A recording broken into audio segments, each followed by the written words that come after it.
नमस्कार, मैं हूं राम किंकर अपने सहयोगी अजय ठाकुर के साथ एमसीडी की राम कहानी को लेकर हाजिर हूं। आज बात करने वाला हूं एक ऐसे मसले पर जिसका जिन हर बार बोतल से बाहर आ ही जाता है। और दिल्ली में ये वो ऐसा मामला है जो आज से नहीं दशकों से दिल्ली के लोगों को परेशान कर रहा है, खासकर दिल्ली के व्यापारियों को।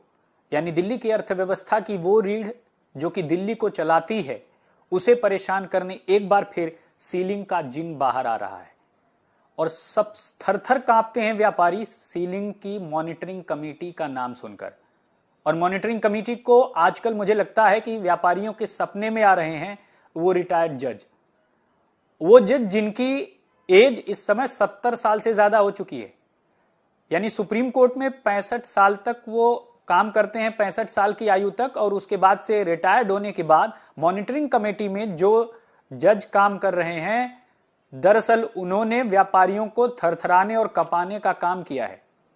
और ये इसलिए क्योंकि एक याचिका मूव की गई सुप्रीम कोर्ट में और ये कहा गया कि दिल्ली में अब तक जितनी भी प्रॉपर्टीज की सीलिंग की है मॉनिटरिंग कमेटी के जरिए, उस पर जो उसको रिविजिट करना चाहते हैं, देखना चाहते हैं कि किसके साथ टेम्परिंग हुई है, यानी छेड़छाड़ हुई है, और कौन कौन सी जो प्रॉपर्टीज हैं वो अभी जस की तस सील हुई हैं।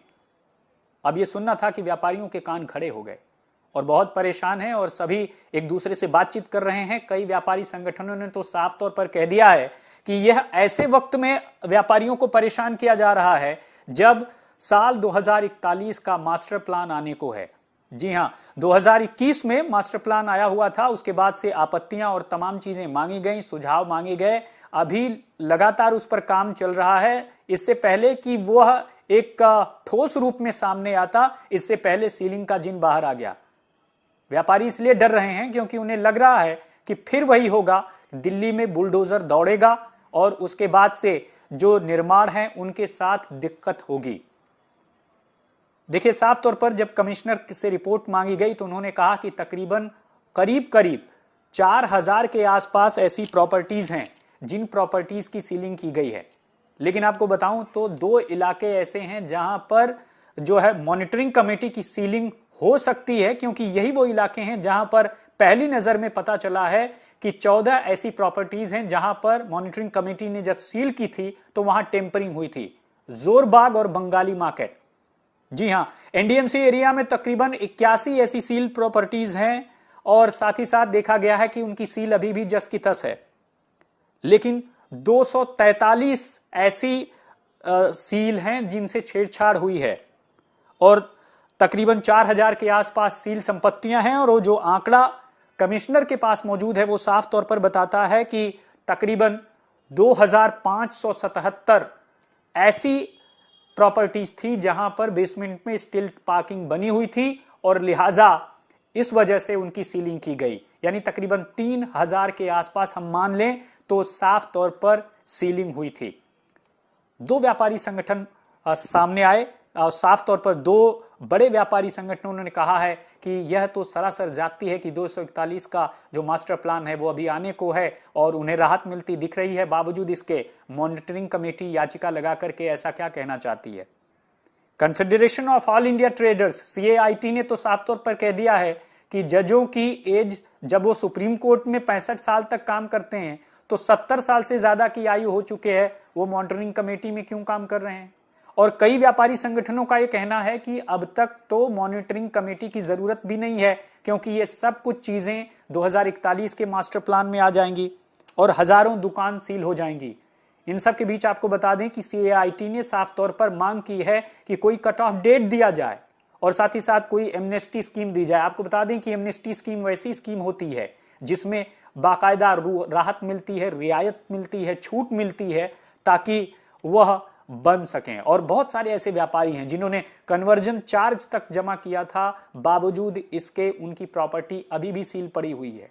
कुछ ऐसे हैं जिनको नोटिस मिला था, नोटिस के बाद उन्होंने आमूलचूल परिवर्तन कर दिया था, यथास्थिति बना दी थी, बावजूद इसके अभी भी वो प्रॉपर्टी सील पड़ी हैं।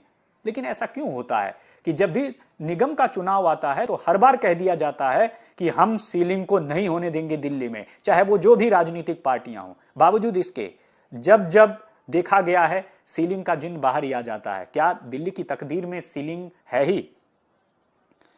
ऐसे में साफ तौर पर क्या ये एक पॉलिसी नहीं बन सकती कि रिहायशी इलाके में रिहायशी एक्टिविटी हो, कॉमर्शियल में कॉमर्शियल एक्टिविटी हो, और साथ ही साथ जो 2041 के मास्टर प्लान का सबसे बड़ा सुझाव है वो ये कि मिक्स लैंड यूज, यानी मिक्स लैंड यूज की जो स्थिति है, कैटेगरी है दिल्ली में, वो काफी ज्यादा कंफ्यूजिंग है, उसे क्लियर किया जाए और साफ तौर पर उन प्रॉपर्टीज को डी सील किया जाए जो कन्वर्जन चार्ज जमा करने के बावजूद भी सील हुई पड़ी हैं।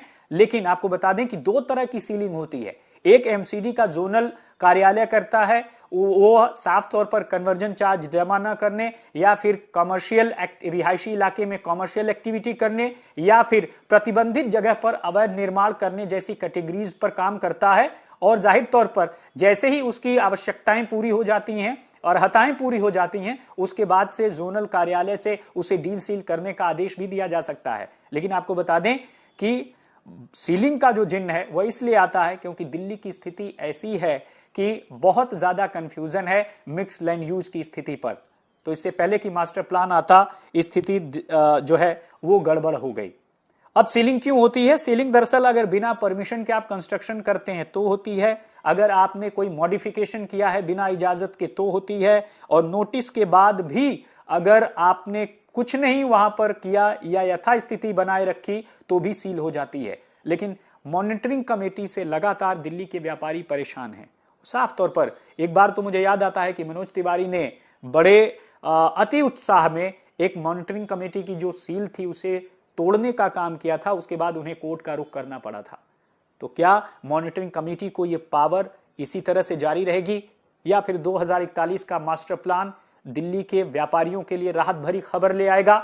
या फिर आपको बता दूं कि chamber of trade and industry दूसरा बड़ा व्यापारिक संगठन है जिसने साफ तौर पर कहा है कि साफ तौर पर स्थिति होनी चाहिए ताकि जो व्यापारी हैं, तकरीबन 100 सीटीआई का दावा है, तकरीबन 100 से ज्यादा व्यापारी संगठनों ने उनसे संपर्क किया है और साफ तौर पर इस स्थिति को क्लियर करने की बात कही है। अब देखना यह है कि सुप्रीम कोर्ट इस पूरे मसले पर क्या फैसला लेता है। लेकिन एक बार फिर सीलिंग का दंश झेलने को दिल्ली के व्यापारी तैयार नहीं है। वो चाहते हैं कि इससे उन्हें राहत मिले क्योंकि अब बहुत हो गया।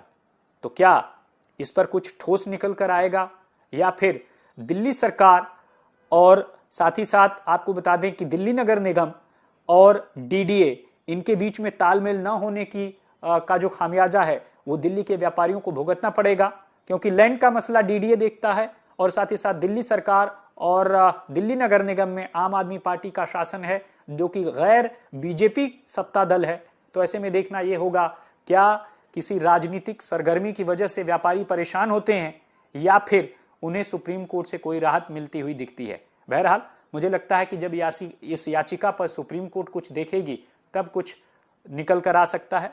क्या सुप्रीम कोर्ट का फैसला व्यापारियों को झटका देगा या फिर राहत लेकर आएगा, या फिर पहले झटका मिलेगा और राहत 2041 के मास्टर प्लान से आएगी?